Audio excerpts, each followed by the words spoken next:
പ്രശ്നങ്ങളാകാം. ഇതിൻ്റെ എല്ലാം കാരണം ദൈവിക ജ്ഞാനം തേടാതെ മാനുഷിക ജ്ഞാനത്തിൽ അധിഷ്ഠിതമായി കുറെ കാര്യങ്ങൾ നമ്മൾ ചെയ്തു. ഇതിനെ നമ്മൾ നിർത്തണം. ഈ റോഡ് സൈഡിലൊക്കെ എഴുതി വെച്ചിട്ടുണ്ട് ചില സ്ഥലത്ത്, സ്റ്റോപ്പ്, ലുക്ക് ആൻഡ് പ്രൊസീഡ് ഇല്ലേ? തെരുവിലൊക്കെ എഴുതി വെച്ചിട്ടുണ്ട് സ്റ്റോപ്പ്, എന്നിട്ട് അങ്ങോട്ടും ഇങ്ങോട്ടും നോക്കാൻ, എന്നിട്ട് മുന്നോട്ട് പോകാൻ. അപ്പോൾ ഈ കൺവെൻഷനിൽ നമ്മൾ ചിന്തിക്കേണ്ടത് സ്റ്റോപ്പ്, നമ്മുടെ ജീവിതത്തിൻ്റെ ഈ ഓട്ടം ഒന്ന് നിർത്തുക. ലുക്ക്, ഒന്ന് കണ്ണു തുറന്ന് ദൈവത്തിൻ്റെ ജ്ഞാനത്തിന് വേണ്ടി പ്രാർത്ഥിക്കുക. എന്നിട്ട് ജ്ഞാനം നമ്മളെ വഴി നടത്തുന്ന ഒരു പുതിയ ആത്മാവിനാൽ നയിക്കപ്പെടുന്ന അവസ്ഥയിലേക്ക് നമ്മൾ നീങ്ങും. ഇത് വളരെ എളുപ്പമാണ്, പക്ഷേ കുറച്ച് വെളുപ്പിന് എണീക്കണം. അപ്പൊ നാളെ നമുക്ക് എല്ലാവർക്കും വെളുപ്പിന് 4 മണിക്ക് എഴുന്നേറ്റ് പ്രാർത്ഥിച്ചാലോ? ഞാൻ 4 മണിക്ക് എഴുന്നേറ്റ് പ്രാർത്ഥിക്കും. ഞാൻ നിങ്ങൾക്കൊരു അലാറം തരാം പരിശുദ്ധാത്മാവിലൂടെ. 4 മണിക്ക് എഴുന്നേറ്റ് പ്രാർത്ഥിക്കുന്നതിൻ്റെ പശ്ചാത്തലം ഇതാണ്. ജ്ഞാനത്തിൻ്റെ പുസ്തകത്തിൽ 6-ാം അധ്യായത്തിൽ 14-ാമത്തെ വചനം പറയുന്നത്, പ്രഭാതത്തിൽ ഉണർന്ന് അവളെ തേടുന്നവർക്ക് പ്രയാസം കൂടാതെ അവളെ കണ്ടുമുട്ടാം. ഒന്ന് പറഞ്ഞെല്ലാവരും, പ്രഭാതത്തിൽ ഉണർന്ന് അവളെ തേടുന്നവർക്ക് പ്രയാസം കൂടാതെ അവളെ കണ്ടുമുട്ടും. എല്ലാവരും കരമുയർത്തി ഒന്ന് ഏറ്റു പറഞ്ഞേ, അവൾ വാതിൽക്കൽ തന്നെ കാത്തു നിൽപ്പുണ്ട്. അവളിൽ ചിന്ത ഉറപ്പിക്കുന്നതാണ് വിവേകത്തിന്റെ പൂർണ്ണത. ഒന്നുകൂടി വചനം എല്ലാവരും ഏറ്റു പറഞ്ഞേ, കരമുയർത്തി, ശബ്ദമുയർത്തി. പ്രഭാതത്തിൽ ഉണർന്ന് അവളെ തേടുന്നവർ പ്രയാസം കൂടാതെ അവളെ കണ്ടുമുട്ടും. അവൾ വാതിൽക്കൽ തന്നെ കാത്തു നിൽപ്പുണ്ട്. സ്നേഹമുള്ളവരെ, വീട്ടമ്മമാരെ, നമ്മൾ മക്കളെ കുറിച്ചൊക്കെ ഉള്ള വലിയ ഉത്കണ്ഠയാണ്. ഈ പിള്ളേരാണെങ്കിൽ പഠിച്ചിട്ട് പഠിക്കണമില്ല, എന്ത് ചെയ്യും ഇവരുടെ ഭാവി എന്താണ്? വലിയ ഉത്കണ്ഠയാണ്. ഒന്നും ഉത്കണ്ഠപ്പെടേണ്ട ആവശ്യമില്ല. ഈ കുട്ടികളെയും നമ്മളെയും മെനഞ്ഞെടുത്ത കർത്താവ് ജ്ഞാനമാണ്. ആ ജ്ഞാനവും വെച്ച് നീട്ടിയിട്ടിരിക്കുകയാണ് എല്ലാ ദിവസവും രാവിലെ. പക്ഷെ നമ്മൾ നല്ല ഉറക്കവും. അവസാനം 7 മണിയായിട്ട് എണിക്കാണ്ടാകുമ്പോൾ വേറെ ആളുടെ അടുത്തേക്ക് പോകും. പ്രഭാതത്തിൽ ഉണർന്ന് അവളെ തേടണം. ഇപ്പൊ നമ്മൾ എണിക്കുമ്പോൾ തന്നെ കൊന്ത ചെല്ലും, കൊന്ത ചെല്ലും, അതെല്ലാം ചെല്ലാം. പക്ഷേ അതെല്ലാം വാസ്തവത്തിൽ മധ്യസ്ഥ പ്രാർത്ഥനകൾ കൂടിയാണ്. ലോകം മുഴുവനുമുള്ള ആത്മാക്കൾക്ക് വേണ്ടിയുള്ള പ്രാർത്ഥനയാണത്. ഓ എൻ്റെ ഈശോയെ, ഞങ്ങളുടെ പാവങ്ങൾ ക്ഷമിക്കണമേ, നരകാഗ്നിയിൽ ഞങ്ങളെ രക്ഷിക്കണേ, എല്ലാ ആത്മാക്കളെയും. ശരിയാണ്, അത് പ്രാർത്ഥിക്കണം. പക്ഷേ ഈ നമ്മുടെ ഗ്ലാസ്സിൽ വല്ലതും നിറഞ്ഞാലല്ലേ നമുക്ക് കൊടുക്കാൻ പറ്റുള്ളൂ. നമ്മുടെ ഗ്ലാസ്സിൽ നിറഞ്ഞാലല്ലേ നമുക്ക് കൊടുക്കാൻ പറ്റുള്ളൂ മറ്റുള്ള ആൾക്ക്. അപ്പൊ ആദ്യം ചെയ്യേണ്ടത് നമ്മുടെ ആത്മാവിൽ ദൈവം തരുന്ന ആ ജ്ഞാനത്തെ സ്വന്തമാക്കുക. അവിടെ പറയുന്നത് എന്താ? പ്രഭാതത്തിൽ ഉണർന്ന് അവളെ തേടുന്നവർക്ക് പ്രയാസം കൂടാതെ കണ്ടുകിട്ടും. അവൾ വാതിൽക്കൽ തന്നെ കാത്തു നിൽക്കുകയാണ്. എന്നിട്ട് പറയുകയാണിത്, ഇന്ന് നിനക്ക് ഈ ജ്ഞാനം വേണം. ഇന്ന് നിനക്ക് ഈ ജ്ഞാനം ഉണ്ടെങ്കിൽ നിന്റെ കാര്യങ്ങളെല്ലാം സുരക്ഷിതമാകും. നിനക്ക് വെളിവുണ്ടാവും, നിനക്ക് തെറ്റ് പറ്റില്ല. അതുകൊണ്ട് പ്രഭാതത്തിൽ തന്നെ ആ ജ്ഞാനം സ്വീകരിച്ചാൽ മതി. അതാണ് ആത്മാവിനാൽ നയിക്കപ്പെടുന്ന അവസ്ഥ എന്ന് പറയുന്നത്. Thank you. ഇതേണ്ട, ഇപ്പൊ ഗ്ലാസ് നിറഞ്ഞു. ഇപ്പൊ എനിക്ക് നിങ്ങൾക്ക് തരാം, എനിക്കും കുടിക്കാം. അപ്പൊ നമ്മുടെ ഗ്ലാസ് നിറയ്ക്കണം. നമ്മളിൽ തന്നെ നിറഞ്ഞാൽ മതി. ഒരിക്കൽ ഇറ്റലിയിലുള്ള ഒരു സഹോദരി എന്നെ വിളിച്ചിട്ട് പറഞ്ഞു, എനിക്ക് പറ്റണില്ല ഇവിടെ ഒരു അമ്മാമ്മ അപ്പാപ്പനുണ്ട്, അവരോട് തന്നെ അവരെ ശുശ്രൂഷിക്കുക എന്നുള്ളതാണ് എൻ്റെ ജോലി. പക്ഷെ അവർ നിസാര കാര്യത്തിനൊക്കെ എന്നോട് ഇങ്ങനെ കുറ്റം പറഞ്ഞുകൊണ്ട് പറപറാന്ന് പറഞ്ഞുകൊണ്ടിരിക്കും. എനിക്ക് പറ്റണില്ല. ഞാൻ പറഞ്ഞ് അത് ഇത്ര വലിയ പ്രയാസമൊന്നും ആവണ്ട, അവർ വയസ്സായ ആൾക്കാരല്ലേ, നീ ഒരു കാര്യം ചെയ്താൽ മതി, ഒരു മണിക്കൂർ രാവിലെ എണിക്കണം. അപ്പം ഞാൻ ചോദിച്ചു, നീ എത്ര മണിക്ക് എണിക്കും? ഞാൻ ഒരു 7:30 ആയിട്ട് എണിക്കുള്ളൂ. അതാണ് പ്രശ്നം. ഈ വയസ്സായ ആൾക്കാർ ഉറങ്ങുന്ന സമയം രാവിലെ സുഖമായിട്ട് കിടന്ന് ഉറങ്ങാണ്, അപ്പം നമ്മളും കിടന്ന് ഉറങ്ങണം. നീ അവർ എണിക്കുന്നതിന് 1 മണിക്കൂർ മുമ്പ് നീ എണിക്കണം. ഇത് നമ്മുടെ കുട്ടികളെ സംബന്ധിച്ച്, കുട്ടികൾ എണിക്കുന്നതിന് കുറച്ച് സമയം, 1 മണിക്കൂർ അല്ലെങ്കിലും ഒരു 15 മിനിറ്റ് മുമ്പെങ്കിലും നമ്മൾ എണിക്കണം. എണീറ്റിട്ട് എന്ത് പ്രാർത്ഥിക്കണം? നാളെ ഒരു ദിവസം നിങ്ങളൊന്ന് പരിശ്രമിക്കുക, ജ്ഞാനത്തിന് വേണ്ടി പ്രാർത്ഥിക്കുക. ജ്ഞാനത്തിൻ്റെ പുസ്തകം 6, 7, 8, 9 4 അധ്യായങ്ങളിൽ സാധിക്കുന്നിടത്തോളം വായിക്കുക. അതിൽ പറഞ്ഞിരിക്കുന്ന കാര്യങ്ങൾ അത്ഭുതമാണ്. അതിലൊന്നിൽ പറഞ്ഞിരിക്കുകയാണ്, ജ്ഞാനം 7:14 പറയുന്നത് ഇത് അക്ഷയനിധിയാണ്. ജ്ഞാനം സിദ്ധിച്ചവർ ദൈവത്തിന്റെ സൗഹൃദം നേടുന്നു. 7:14, 6:14 വായിച്ചു. 7:14 അത് മനുഷ്യർക്ക് അക്ഷയനിധിയാണ്. ജ്ഞാനം സിദ്ധിച്ചവർ ദൈവത്തിന്റെ സൗഹൃദം നേടുന്നു. എന്താ വേണ്ട ഇനി? ദൈവത്തിന്റെ സൗഹൃദം. നമ്മൾ ദൈവം ഒരു സുഹൃത്തിനെ പോലെയാണ്.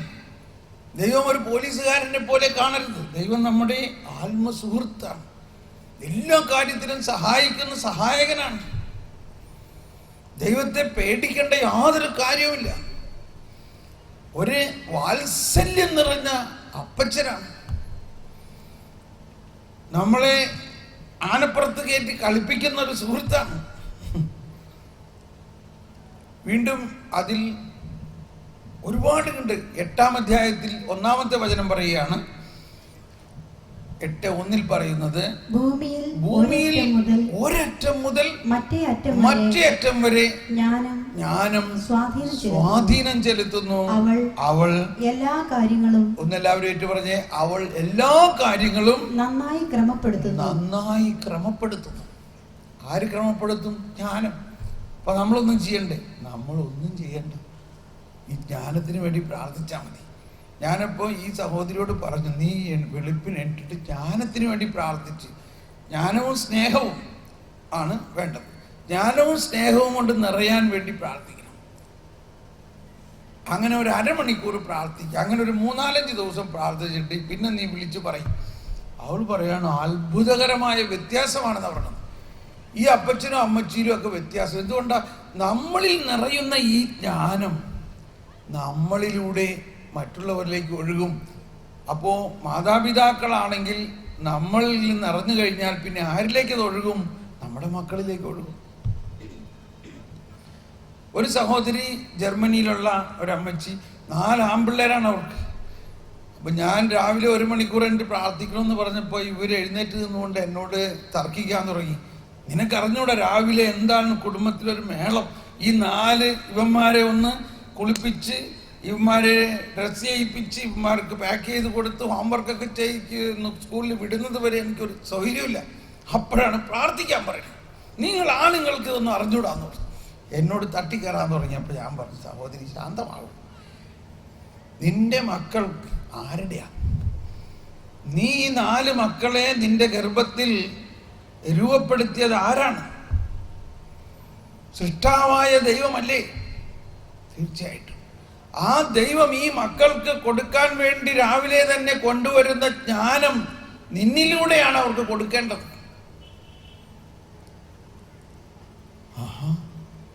അതുകൊണ്ട് നീ ഒരു 10 മിനിറ്റ് അതിനു വേണ്ടി ഒന്ന് പ്രാർത്ഥിക്കുക. എന്നിട്ട് എനിക്ക് ഒരു 10 ദിവസം അങ്ങനെ ചെയ്തിട്ട് എനിക്കൊരു മറുപടി അയക്കാൻ പറഞ്ഞു. 10 ദിവസം കഴിഞ്ഞപ്പോൾ അവൾ എഴുതിയിരിക്കുകയാണ്, ഒരു അത്ഭുതം തന്നെയാണ് നടക്കുന്നത്. ആദ്യത്തെ ദിവസം അവൾ ഇങ്ങനെ പ്രാർത്ഥിച്ചപ്പോൾ ജ്ഞാനം, സ്നേഹം, ഇത് രണ്ടും മാത്രം. ദൈവമേ, ജ്ഞാനവും സ്നേഹവും എന്നിൽ നിറയ്ക്കണേ. 10 മിനിറ്റ് പ്രാർത്ഥിച്ചു കഴിഞ്ഞപ്പോൾ പിറ്റേ ദിവസം പിള്ളേരൊക്കെ താനെ ഇടിക്കാൻ തുടങ്ങി. അല്ലെങ്കിൽ ഒരുത്തനെ പിടിച്ചു കൊണ്ടുവന്ന് ഇവിടെ വരുമ്പോഴേക്കും മറ്റോ അങ്ങനെ തിരിച്ചു പോകും. പിന്നെ അവനെ പിടിച്ചു കൊണ്ടുവരുമ്പോഴേക്കും ഇവൻ ഓടിപ്പോയി കിടക്കാതെ. ഹോംവർക്ക് ചെയ്യിക്കാന്ന് പറഞ്ഞാൽ പണിയാണ്, പഠിക്കാൻ പറഞ്ഞാൽ ഭയങ്കര വാശി. ഇവർ താനെ എണീറ്റ് വന്ന് പല്ല് തേച്ച് ഹോംവർക്കൊക്കെ ചെയ്യും. അപ്പോൾ ഇവർക്ക് കൂടുതൽ സമയമായി പ്രാർത്ഥിക്കാൻ. 3-ാം ദിവസം പറയാണ്, അത്യത്ഭുതം എന്ന് പറഞ്ഞാൽ എൻ്റെ ഭർത്താവ് രാവിലെ തന്നെ എണീറ്റ് കിച്ചണിൽ പോയി പിള്ളേർക്ക് ബ്രേക്ക്ഫാസ്റ്റ് ഉണ്ടാക്കി കൊടുക്കണം. പിന്നിപ്പോൾ ഞാൻ എന്താ ചെയ്യുക? എനിക്കൊന്നും ചെയ്യാനില്ല. കുട്ടികൾ തന്നെ എണീക്കണു, അവർ ഹോംവർക്ക് ചെയ്യണു, അവർ പല്ല് തേക്കണു, അവരുടെ ദിനചര്യകളൊക്കെ ചെയ്യണം. ഭർത്താവ് രാവിലെ എഴുന്നേറ്റ് കിച്ചണിൽ പോയിട്ട് അവർക്ക് ബ്രേക്ക്ഫാസ്റ്റ് ഉണ്ടാക്കി ടിഫിൻ ബോക്സിലാക്കണം. പിന്നെ ഞാനെന്താ ചെയ്യണേ? അതുകൊണ്ട് ഞാനിപ്പോൾ 1 മണിക്കൂറിൽ കൂടുതൽ പ്രാർത്ഥിക്കുന്നു. തോമസ് പോൾ, ഇത് എന്തൊരു അത്ഭുതമാണ്!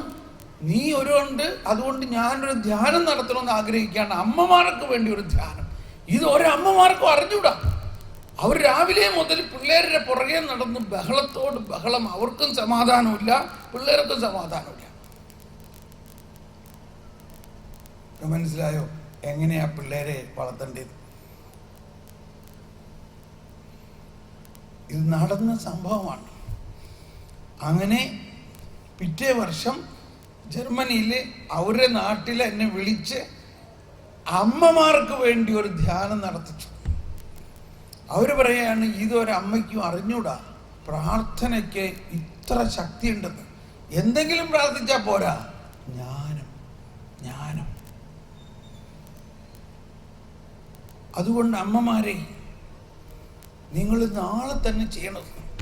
അപ്പന്മാരും എത്ര പേര് നാളെ രാവിലെ എൻ്റെ കൂടെ 4 മണിക്ക് എണീറ്റിങ്ങനെ പ്രാർത്ഥിക്കാൻ തയ്യാറുണ്ട്? ഞാൻ ഇപ്പോൾ നിങ്ങൾ തയ്യാറായിട്ട് കൈ ഉയർത്തി നമ്മൾ അതിനു വേണ്ടി ഒരു സെറ്റപ്പ് ചെയ്യുകയാണെങ്കിൽ താനേ നിങ്ങൾ 4 മണിക്ക് എണീക്കുന്ന ആളെ പരിശുദ്ധാത്മാവ് എൻ്റെ ആത്മാവിലൂടെ നിങ്ങളെ ഉണർത്തും. ഞാൻ എണീക്കുന്ന സമയത്ത് നിങ്ങൾ താനെ എണീക്കും. വേണോ? ഒന്ന് പരിശ്രമിച്ച് നോക്കണോ? 4 മണിക്ക് നാളെ ഞാൻ എണീക്കുന്ന സമയത്ത് നിങ്ങളെ എൻ്റെ ശബ്ദമോ പരിശുദ്ധാത്മാവോ വന്നു നിങ്ങളെ ഉണർത്തുന്നത് നിങ്ങൾക്ക് കാണാം. Praise the Lord. എത്ര പേർക്ക് അങ്ങനെ ഒരു സെറ്റപ്പ് ഇപ്പം ചെയ്യണമെന്ന് ആഗ്രഹമുണ്ട്? അവരൊന്ന് കരം ഉയർത്തിയേ, ഒന്ന് കൈവീശി കാണിച്ചേ. Very good. കരം ഉയർന്നു നിൽക്കട്ടെ. നമ്മൾ പ്രാർത്ഥിക്കാൻ പോവുകയാണ്.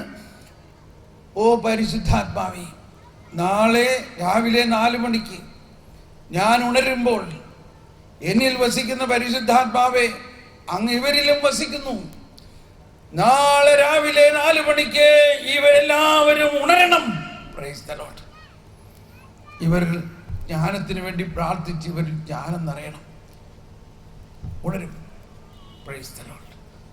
അതുകൊണ്ട് 4 മണിക്ക് എണീറ്റ് ഉണർന്നാൽ ആദ്യം നിങ്ങൾ ചെയ്യേണ്ടത് ജ്ഞാനത്തിൻ്റെ പുസ്തകം തുറന്ന് കുറച്ച് സമയം വായിച്ചിട്ട് അതിൽ 2-3 വരി വായിക്കുക. എന്നിട്ട് പരിശുദ്ധാത്മാവേ, ആ ജ്ഞാനം എനിക്ക് നൽകണേ. സാവധാനം പിന്നീട് നമ്മൾ ഇങ്ങനെ പ്രാർത്ഥിക്കണം, ഈ ജ്ഞാനം നമ്മൾക്ക് ലഭിച്ചു കഴിഞ്ഞിരിക്കുന്നു. കാരണം നമ്മൾ ജ്ഞാനസ്നാനമാണ് സ്വീകരിച്ചിരിക്കുന്നത്. നമ്മളിപ്പോൾ വായിക്കുന്ന ജ്ഞാനത്തിൻ്റെ പുസ്തകം 2000-3000 വർഷങ്ങൾക്ക് മുമ്പ് സോളമന് ദൈവം കാണിച്ചു കൊടുത്തതാണെങ്കിൽ അതിൽ സോളമൻ പറയുകയാണ്, ദൈവമേ, അങ്ങയുടെ വിശുദ്ധ സിംഹാസനത്തിൽ നിന്ന് ആ ജ്ഞാനത്തെ അയക്കണമേ എന്ന് അദ്ദേഹം പ്രാർത്ഥിച്ച പ്രാർത്ഥന കേട്ടു. ആ സിംഹാസനത്തിൽ നിന്ന് ദൈവം തമ്പുരാൻ തന്നെ കർത്താവ് ഈശോ മിശിഹായെ ജ്ഞാനമാക്കി ഇറക്കിക്കൊണ്ട് വന്നു. ആ ജ്ഞാനം തന്നെയായ ഈശോ നമ്മളിൽ ഇന്ന് വസിക്കുന്നുണ്ട്. ആ ഈശോ പറയുകയാണ് ലൂക്കായുടെ സുവിശേഷത്തിൽ 11-ാം അധ്യായം 31-ാമത്തെ വചനത്തിൽ പറയുകയാണ്, ദക്ഷിണദേശത്തെ രാജ്ഞി സോളമന്റെ വിജ്ഞാനം തേടി അത് കാണാൻ വേണ്ടി ദൂരദേശത്ത് നിന്ന് വന്നു. അവൾ അന്ത്യദിനത്തിൽ ഉയർത്തെഴുന്നേറ്റ് ഈ തലമുറയെ വിധിക്കും. കാരണം ഇതാ ഇവിടെ സോളമനേക്കാൾ വലിയവൻ. ആരാണ് ഈ സോളമനേക്കാൾ വലിയവൻ? കർത്താവ് ഈശോ മിശിഹ. ഇതും ഫരിസേയരോടാണ് ഈ പറയണത്. ഫരിസേയർ ഞങ്ങളുടെ അപ്പാപ്പൻ സോളമനായിരുന്നു എന്നൊക്കെ പറഞ്ഞ് വലിയ ഗമേല് നടക്കുക. പക്ഷേ സോളമന്റെ വിജ്ഞാനം കൊടുത്ത ആ കർത്താവ് അവരുടെ മുമ്പിൽ വന്ന് നിന്നിട്ട് അവര് അറിയുന്നില്ല. അതേ അധ്യായത്തിൽ തന്നെ പറയുന്നുണ്ട്. 11-ാം അധ്യായത്തിൽ 53-ാമത്തെ വചനത്തിൽ പറയുന്നത് ഇതാണ്. അവൻ അവിടെ നിന്ന് പോകുമ്പോൾ നിയമജ്ഞരും ഫരിസയരും കോപാകുലരായി പല കാര്യങ്ങളെയും 52 വായിക്കാം. വിജ്ഞാനത്തിന്റെ താക്കോൽ. നിയമജ്ഞരെ നിങ്ങൾക്ക് ദുരിതം, നിയമജ്ഞരെ നിങ്ങൾക്ക് ദുരിതം. നിങ്ങൾ വിജ്ഞാനത്തിന്റെ താക്കോൽ കരസ്ഥമാക്കിയിരിക്കുന്നു, നിങ്ങളോ അകത്ത് പ്രവേശിച്ചില്ല, പ്രവേശിക്കാൻ വന്നവരെ തടസ്സപ്പെടുത്തുകയും ചെയ്തു. ഇത് പരിസയ സ്വഭാവമാണത്. ഇപ്പൊ നമ്മള് സാധാരണ ആൾക്കാരോട് എനിക്കൊക്കെ അറിയാം, നിങ്ങൾ വലിയ കാര്യം പഠിപ്പിക്കൊന്നും വേണ്ട. ഈവൻ കൊച്ചു പിള്ളേര് തന്നെ എന്താ പറയാ, മമ്മി എനിക്കറിയാം, മമ്മിക്കൊന്നും അറിഞ്ഞൂടാ. ഇല്ലേ, പിള്ളേരെ അങ്ങനെ പറയാറില്ലേ?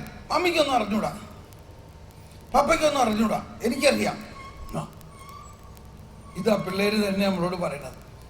ഇങ്ങനത്തെ ഒരു അവസ്ഥ നമ്മളിലുണ്ട്. എന്നാൽ നമ്മുടെ അറിവ് ഒരു എള്ളോളമേ ഉള്ളൂ. എന്നാൽ നമുക്കറിയാനുള്ളത് ഒരു കടലോളമുണ്ട്. അതുകൊണ്ടാണ് ഈശോ പറഞ്ഞത്, നിങ്ങൾ എളിമപ്പെടൂ, നീ ഒരു ശിശുവിനെ പോലെ ആവും. എന്തോരം അറിവാണ് നിനക്ക് തരാൻ ആഗ്രഹിക്കുന്നത്.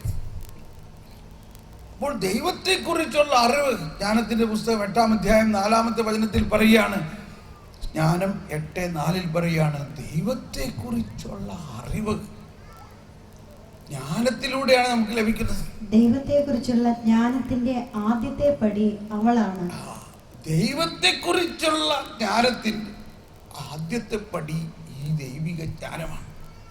ഇനി നമുക്ക് പുതിയ നിയമത്തിൽ ഈശോ തന്നെ പറഞ്ഞു, ഈശോയെക്കുറിച്ചുള്ള സുവിശേഷ ഭാഗം ഒന്ന് വായിക്കാം. ഈശോയുടെ ബാല്യകാലത്തെ കുറിച്ച് എന്താണ് ലൂക്കാ സുവിശേഷകൻ എഴുതിയിരിക്കുന്നത്? ഈശോയുടെ ബാല്യകാലത്തെ കുറിച്ച് ലൂക്കാ 40-ാം വചനത്തിൽ 2-ാം അധ്യായത്തിൽ 40-ാമത്തെ വചനത്തിൽ പറയുന്നത് എന്താ? ശിശു വളർന്നു ജ്ഞാനം നിറഞ്ഞ ശക്തനായി. എല്ലാവരും കരമുയർത്തി ഏറ്റു പറഞ്ഞേ, ശിശു വളർന്ന് ജ്ഞാനം നിറഞ്ഞ് ശക്തനായി. ദൈവത്തിന്റെ കൃപ അവന്റെ മേലുണ്ടായിരുന്നു. അപ്പോ യേശുവിന്റെ ബാല്യകാലത്തെ കുറിച്ച് പറയുന്നത് ഇതാണ്, ഈ ശിശു വളർന്ന് ജ്ഞാനം നിറഞ്ഞ് ശക്തനായി. ഇത് പറയുമ്പോ അല്പം വിമർശനം ഞാൻ പറയാൻ പോവുക. നമ്മൾ കുഞ്ഞ് ജനിച്ചാൽ നമ്മളുടെ ആഗ്രഹം എന്താ? ഇവനെ പഠിപ്പിക്കണം, ഇവനെ വലിയ ആളാക്കണം, ഇവനെ ഡോക്ടറാക്കണം, ഇവനെ എഞ്ചിനീയർ ആക്കണം, ഇവർ കന്യാസ്ത്രീമാരുടെ സ്കൂളിൽ പഠിപ്പിക്കണം, അച്ഛന്മാരുടെ സ്കൂളിൽ പഠിപ്പിക്കണം. എന്താ പഠിക്കുന്നത് മുഴുവനും സൃഷ്ടിയെക്കുറിച്ചാണ്. ഞാനൊരു എഞ്ചിനീയറാണ്, ഞാനും കുറെ പഠിച്ചതാണ്. പക്ഷേ 20 വർഷക്കാലം ഞാൻ പഠിച്ചിട്ടുണ്ടെങ്കിലും ആ 20 വർഷത്തെ പഠനത്തിൽ ദൈവത്തെക്കുറിച്ച് കാര്യമായിട്ടൊന്നും പഠിച്ചിട്ടില്ല. ഇവിടെയാണ് നമ്മുടെ ഒരു പാളിച്ച.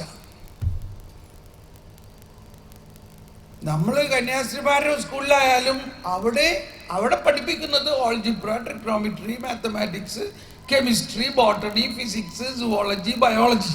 ഇതെല്ലാം എന്തിനാ പഠിക്കണേ? ഇതെല്ലാം കാശ് കിട്ടാൻ, ജോലി കിട്ടാൻ വേണ്ടിയുള്ള പഠനമാണ്. എങ്ങനെയെങ്കിലും മാർക്ക് കിട്ടി പാസ്സാക്കണം, സർട്ടിഫിക്കറ്റ് വേണം, ജോലി വേണം. ഇതിനു വേണ്ടിയുള്ളൊരു പഠനമാണിത്. എന്നാൽ ഈ സൃഷ്ടിയെക്കുറിച്ചുള്ള ജ്ഞാനമോ വലതുവശം സൃഷ്ടാവിനെ കുറിച്ചുള്ള ജ്ഞാനമോ ഏതാ വലുത്? പറയും. സംശയമില്ലല്ലോ, സൃഷ്ടാവിനെ കുറിച്ചുള്ള ജ്ഞാനം. 2000 വർഷമായിട്ടും ഇന്നും നമ്മൾ ആ സൃഷ്ടാവിനെ കുറിച്ചുള്ള ജ്ഞാനം പഠിപ്പിക്കാനൊരു വ്യവസ്ഥ നമുക്കില്ല. നമ്മൾ കാറ്റഗിസൊക്കെ പഠിക്കുന്നുണ്ട്. അവരോട് ചോദിച്ചു നോക്ക്, കർത്താവ് എവിടെയാ? സ്വർഗത്തിലാന്ന് പറയും. ഇപ്പൊ പറഞ്ഞില്ലേ ഞാനും ഫരിസേയനാണെന്ന്. അതാ ദൈവിക ജ്ഞാനമാണ്. അപ്പോൾ കർത്താവിനെ യേശുവിന്റെ അനുയായികളാണ് നമ്മൾ. യേശുവിന്റെ അനുയായികളാണെങ്കിൽ യേശുവിനെ ശിശുവായിരുന്നപ്പോൾ എന്ത് പഠിപ്പിച്ചു? മാത്തമാറ്റിക്സും ട്രിഗ്നോമെട്രിയും കെമിസ്ട്രിയും algebra, zoology, biology, physics, botany ഇതാണോ പഠിച്ചത്?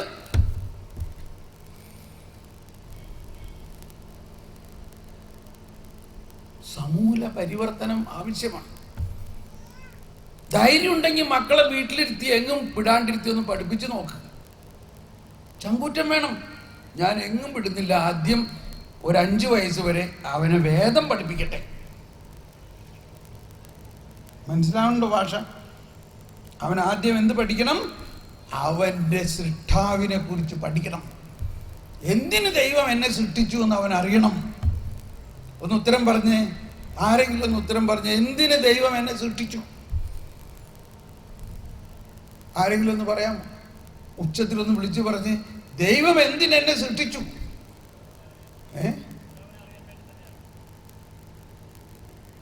ഒരു ഉത്തരം ഇതാണ്, ദൈവത്തെ അറിയാൻ വേണ്ടിയാണ്. പകുതി മാർക്ക്. ഇനി ഏതെങ്കിലും ഉത്തരവുണ്ടോ? കണ്ടോ, ഇവിടെ ആർക്കും ഉത്തരം പറയാൻ പറ്റുന്നില്ല, ക്ഷമിക്കണം. ഇവിടെ പറയണു, ഇത് 16ാമത്തെ കൺവെൻഷനാണ്. അറിയായിരിക്കും, നിങ്ങൾ എളിമ കൊണ്ട് പറയാതിരിക്കണമെന്ന് വിചാരിക്കണം. പക്ഷേ എന്താ ഉത്തരം? കർത്താവ് എന്നെ സൃഷ്ടിച്ചത് കർത്താവിന് വേണ്ടിയാണ്. ദൈവം എന്തിനെന്നെ സൃഷ്ടിച്ചു? ദൈവത്തിന് വേണ്ടി എന്നെ സൃഷ്ടിച്ചു. ഒന്ന് ഉത്തരം പറഞ്ഞേ, 2 കരങ്ങൾ ഉയർത്തി ഒന്ന് ഉത്തരം പറഞ്ഞേ. ദൈവം എന്തിനെന്നെ സൃഷ്ടിച്ചു? ഉച്ചത്തിൽ, ദൈവത്തിന് വേണ്ടി എന്നെ സൃഷ്ടിച്ചു. എല്ലാവരും ഒന്ന് പറഞ്ഞേ, ഉച്ചത്തിൽ പറഞ്ഞേ, ദൈവത്തിന് വേണ്ടി എന്നെ സൃഷ്ടിച്ചു. എന്നിട്ട് നമ്മുടെ നടപ്പും കണ്ടു കഴിഞ്ഞാൽ നമ്മളേതാണ്ട് വേറെ എന്തെല്ലാം പദ്ധതി തലയിൽ വെച്ചുകൊണ്ട് നടക്കണേ.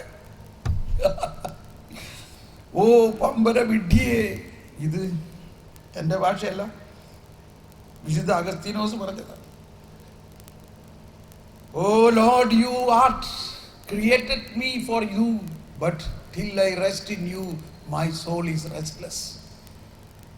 ഓ ദൈവമേ, എന്നെ നിനക്ക് വേണ്ടി സൃഷ്ടിച്ചു എങ്കിലും നിന്നിൽ എത്തുന്നത് വരെ എൻ്റെ ആത്മാവ് അസ്വസ്ഥമാണ്. ഇതാണ് നമ്മളെല്ലാവരിലുമുള്ള അസ്വസ്ഥത.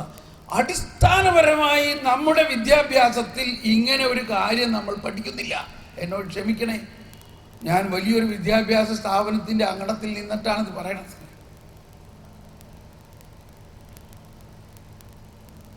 അതുകൊണ്ട് ഇത് മാതാപിതാക്കൾ പഠിപ്പിക്കണം. എന്ത് പഠിപ്പിക്കണം?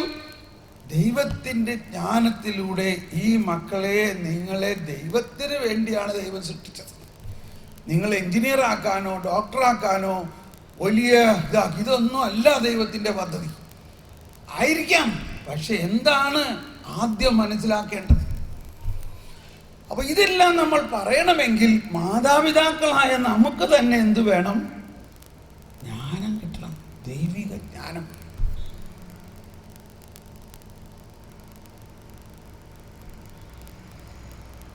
ശിശു വളർന്ന് ജ്ഞാനം നിറഞ്ഞ് ശക്തനായി. ഇത് യേശുവിൻ്റെ ബാല്യകാലം, ശിശു. ഇനി യേശുവിൻ്റെ കൗമാരപ്രായത്തിലോ ഒരു 12 വയസ്സായ യേശുവിനെ കാണാതെ പോയ അവസ്ഥ എന്ന് പറഞ്ഞില്ലേ? എന്താ സംഭവിച്ചത് അവിടെ?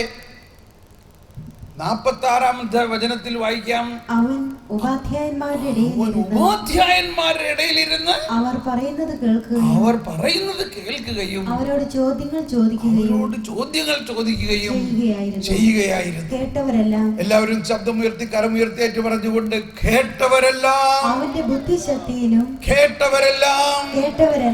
അവന്റെ ബുദ്ധിശക്തിയിലും അറിവിലും അതിശയിച്ചു. 12 വയസ്സായ ബാലന്റെ ബുദ്ധിശക്തി കണ്ടിട്ട് അവരെല്ലാം അതിശയിച്ചു. ഇത് ഇന്ന് നമ്മുടെ കാലത്തുള്ള കാര്യമാണ്. ലോഗോസ് ക്വിസിന്റെ ഫൈനൽ റൗണ്ടിൽ, ഈ പ്രാവശ്യത്തിൽ, അതിന് മുമ്പത്തെ പ്രാവശ്യത്തെ ഫൈനൽ റൗണ്ടിൽ ഞാൻ അവിടെ ഉണ്ടായിരുന്നു. അവിടെ ഫൈനൽ റൗണ്ടിലെ ഒരു പ്രത്യേക സെഷൻ 10 മുതൽ 20 വയസ്സുള്ള ഗ്രൂപ്പ്, 20 മുതൽ 30, 30 മുതൽ 40, 40 മുതൽ 50, 50 മുതൽ 60, ഇങ്ങനെ 6 ഗ്രൂപ്പിലുമുള്ള വിജയിച്ചു വന്ന ആളുകൾക്ക് ഒപ്പം ഒരു ക്വസ്റ്റ്യൻസ് കൊടുക്കുകയാണ്. മനസ്സിലായി? ഇപ്പോൾ 60 വയസ്സുള്ള ആളും ഈ 10 മുതൽ 20 വയസ്സുള്ള ആൾക്കും ഒരേ ക്വസ്റ്റ്യനാണ്. അത്ഭുതം എന്ന് പറയട്ടെ, ഈ കുട്ടികൾ, അതായത് ഒരു 10-12 വയസ്സായ ഒരു പെൺകുട്ടി അവളുടെ ഉത്തരം കേട്ടിട്ട് എല്ലാവരും അതിശയിച്ചു. ഈ 60 വയസ്സുള്ള ആർക്കും പറയാൻ പറ്റുന്നില്ല, 50 വയസ്സുള്ളവർക്കും പറയാം, 40 വയസ്സുള്ളവർക്കും പറയാൻ പറ്റില്ല. പക്ഷെ അവള് പറയണം. അപ്പൊ ദൈവത്തിന്റെ ജ്ഞാനം എന്ന് പറയുന്നതിന് ഈ പ്രായമൊന്നും ഒരു കണക്കല്ല. കൊച്ചു ത്രേസ്യ, വെറും 23-24 വയസ്സായ കൊച്ചു ത്രേസ്യ വേദപാരംഗതയായി. വെറും 15 വയസ്സുള്ള ജോൺ ഓഫ് ആർക്കിനോട് കർത്താവ് പറയുകയാണ്, നീ ഫ്രാൻസിലെ രാജാവിനോട് ചെന്ന് പറയും.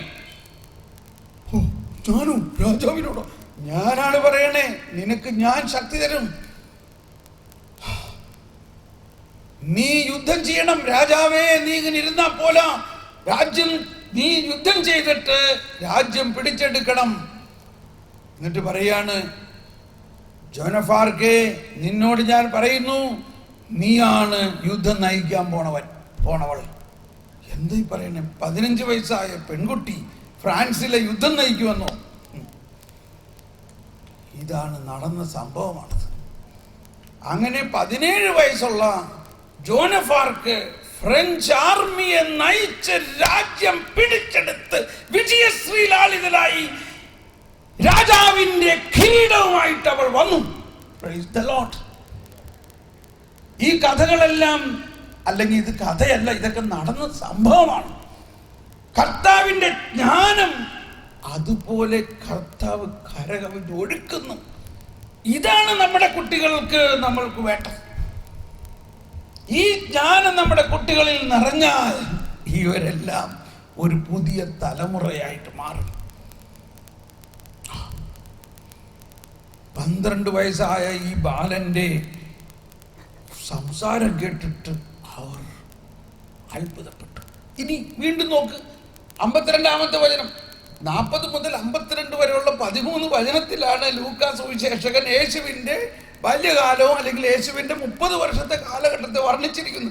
ഈ 30 വർഷത്തെ കാലത്തെക്കുറിച്ച് ലൂക്കായ്ക്ക് പറയാനുള്ളത് ഒന്നുള്ളൂ: ശിശുവായിരുന്നപ്പോഴും ജ്ഞാനം, ബാലനായിരുന്നപ്പോൾ ജ്ഞാനം, യുവാവായിരുന്നപ്പോഴും ജ്ഞാനം. ഇത് മാത്രമേ അവന് പറയാനുള്ളൂ. അതിനുശേഷം 30 വയസ്സ് കഴിഞ്ഞിട്ടുള്ള പരസ്യ ശുശ്രൂഷ നമുക്കറിയാം. ഈശോയുടെ പരസ്യ ശുശ്രൂഷ കാലഘട്ടത്തിൽ കേട്ടവരെല്ലാം അത്ഭുതപ്പെട്ടു. ഇവൻ നമ്മുടെ ഔസേപ്പ് അച്ഛന്റെ മകനല്ലേ, ഇവൻ ഇങ്ങനെ ഇത്രയും വലിയ ജ്ഞാനം എവിടെ നിന്ന് കിട്ടി? ആ ഒറ്റ കാര്യത്തിലാണ് ആൾക്കാർ അവന്റെ ശബ്ദം കേൾക്കാൻ തടിച്ചുകൂടി. അവനെ കേട്ട ഒരു അമ്മച്ചി പറയുകയാണ്, എന്നാലും നിന്നെ വഹിച്ച ഉദരം എത്ര ഭാഗ്യമുള്ളത്, നിന്നെ മലയൂട്ടിയ ആ സ്ഥലങ്ങൾ എത്ര ഭാഗ്യമുള്ളത്. Praise the lord. ഞാനുള്ളവരെ, ഞാൻ എപ്പോഴും പറയാറുള്ള ഒരു കാര്യം, ഡിവൈനിൽ 10-30,000 പേര് ധ്യാനത്തിന് വന്നപ്പോൾ ക്രിസ്റ്റഫർ ഉണ്ടായിരുന്നു അവിടെ ഇല്ലേ? എത്ര വർഷം മുമ്പ് നടന്ന സംഭവമാണ്. അന്ന് എൻ്റെ അപ്പൻ ഇത്രയും ജനത്തിരക്ക് കണ്ടപ്പോൾ ഒന്ന് കാണാമെന്ന് വിചാരിച്ചു വന്നു. ഇല്ല, കണ്ടല്ലേ? അപ്പൻ വന്നപ്പോൾ അച്ഛന്മാർ പറഞ്ഞ് അപ്പനോട് 2 വാക്ക് പറയണമെന്ന് പറഞ്ഞു. അങ്ങനെ അപ്പൻ വന്നിട്ട് സ്റ്റേജിൽ കയറിയിട്ട് അങ്ങ് പറയാൻ തുടങ്ങി. കുറച്ച് കാര്യം പറഞ്ഞോളൂ.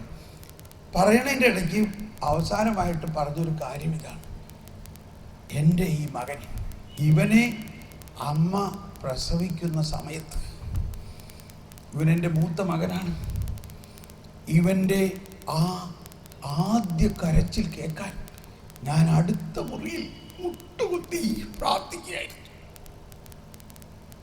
അങ്ങനെ ഇവൻ്റെ ആദ്യ കരച്ചിൽ, ആദ്യ ശബ്ദം ഞാൻ കർത്താവിന് സമർപ്പിച്ചു. ആ ശബ്ദമാണ് നിങ്ങളിപ്പോ കേൾക്കുന്നത്. Price the Lord. ഒന്ന് ആലോചിച്ച് നോക്കിയേ, മാതാപിതാക്കളായ നമ്മൾക്ക് ദൈവം തന്നിരിക്കുന്ന ജ്ഞാനം അതാണ്. നമ്മുടെ മക്കളുടെ ശബ്ദം നമ്മൾ ദൈവത്തിന് സമർപ്പിക്കുമ്പോൾ, ഇത് 25 വർഷമായിട്ട് ദിനരാത്രം പ്രതിധ്വനിക്കുന്ന ഈ ശബ്ദത്തിലൂടെ എത്രായിരം കോടിക്കണക്കിന് ആളുകളാണ് സ്വർഗത്തിലേക്ക് ചെന്നേക്കണേ. ഈ ശബ്ദം എത്ര വർഷമായിട്ട് കേൾക്കണതാണ് ക്രിസ്റ്റഫറെ? ഈ ശബ്ദം തളരുന്നുണ്ടോ? എന്തുകൊണ്ടാണ്? ഇത് ആദ്യ ശബ്ദം തന്നെ കർത്താവ് ഏറ്റെടുത്തു. അപ്പൊ നമ്മൾ മനസ്സിലാക്കേണ്ടത്, നമ്മൾ കർത്താവിൻ്റെ മക്കളാണ്. കർത്താവിന്റെ ജ്ഞാനം മുഴുവനും നമ്മുടെ അവകാശമാണ്. It is our right. അത് സ്നാനത്തിലൂടെ നമുക്ക് ലഭിച്ചു കഴിഞ്ഞിരിക്കുന്നു. ഇത് നമ്മൾക്കുള്ളതാണ്. അതാണ് ഈശോ പറഞ്ഞത്, എനിക്കുള്ളതെല്ലാം നിനക്കുള്ളതാണ്. ആ ജ്ഞാനം അന്വേഷിക്കാതെ നമ്മൾ ഈ ലോകത്തിന്റെ മണ്ണാങ്കട്ട ജ്ഞാനവും കൊണ്ട് കുറെ കാര്യങ്ങൾ ചെയ്തു കൂട്ടാൻ ശ്രമിക്കുന്നു, ഒന്നും വിജയിക്കുന്നില്ല. എന്നോട് ക്ഷമിക്കണം. സാക്ഷരത നിറഞ്ഞ ഈ കേരളത്തിന്റെ വെളുപ്പാങ്കാലത്ത് എണീറ്റ് ജ്ഞാനത്തിന് വേണ്ടി നിങ്ങളൊന്ന് പ്രാർത്ഥിച്ചു നോക്ക്. നിങ്ങളുടെ ജീവിതത്തിൽ ഒരു പുതിയ വഴിത്താര തുറക്കുകയായിരിക്കും. നമുക്കൊന്ന് എഴുന്നേറ്റ് നിന്നൊരു പാട്ട് പാടാം. ഈശോ ഈ ജ്ഞാനത്തെ കുറിച്ച് ഈശോ ഒരുപാട് പ്രാവശ്യം പറഞ്ഞിട്ടുണ്ട്. ഈശോ പറഞ്ഞൊരു കാര്യം ഇതാണ്: നിങ്ങളുടെ എതിരാളികളിൽ ആർക്കും ചെറുത്ത് നിൽക്കാൻ സാധിക്കാത്ത ജ്ഞാനം ഞാൻ നിങ്ങൾക്ക് തരും. അതുപോലെ തന്നെ നമ്മളിപ്പോൾ ഒരു സങ്കീർത്തനം പാടാൻ പോവുകയാണ്. സങ്കീർത്തനങ്ങളെല്ലാം ഈശോ തന്നെ പാടിയിട്ടുള്ള ഗാനങ്ങളാണ്, ഈശോയെ കുറിച്ചുള്ള ഗാനങ്ങളാണ്. സങ്കീർത്തനം 57 നമുക്ക് പാടാം. ഈ 57-ാം സങ്കീർത്തനത്തിൽ പ്രധാന വിഷയം ഇതാണ്: എന്നോട് കൃപയുണ്ടാകണമേ, എന്നോട് കൃപയുണ്ടാകണമേ. കൃപ എന്ന് പറഞ്ഞാൽ എന്താണെന്ന് കൂടി ഒന്ന് മനസ്സിലാക്കാം. എന്താണ് കൃപ? ഇപ്പൊ ഞാൻ ചോദിക്കുന്നില്ല, സമയമില്ലാത്തതിന്റെ പേരിൽ. എന്നാലൊന്ന് ചിന്തിച്ചേ, എന്താണ് കൃപ? കൃപ എന്നത് ദൈവിക ജീവൻ മാനുഷികതയിൽ ലയിക്കുന്നതാണ് കൃപ. ഒന്ന് പറഞ്ഞ എല്ലാവരും, ദൈവിക ജീവൻ മാനുഷികതയിൽ ലയിക്കുന്നതിന് കൃപ എന്ന് പറയുന്നു. ഈ ദൈവിക ജീവൻ നമ്മുടെ മാനുഷികതയിൽ ലയിക്കുമ്പോൾ മാനുഷികതയെ ദൈവീകരിക്കുന്നു. ഇതാണ് ക്രിസ്തീയത എന്ന് പറയുന്നത്. അങ്ങനെ നമ്മിലുള്ള മാനുഷികതയെ ദൈവീകരിച്ച് ദൈവാത്മാവ് നമ്മുടെ ജീവിതത്തെ നയിക്കുന്നു. അങ്ങനെ ദൈവാത്മാവിനാൽ നയിക്കപ്പെടുന്നവരെല്ലാം ദൈവമക്കളാണ്. Praise the lord. അതിന്റെ ആരംഭമാണ് ഈ സങ്കീർത്തനത്തിലെല്ലാം പറയുന്നത്. നമുക്ക് ഇത് കേട്ടേറ്റ് പാടാം. ഇതിന്റെ സങ്കീർത്തനം 57.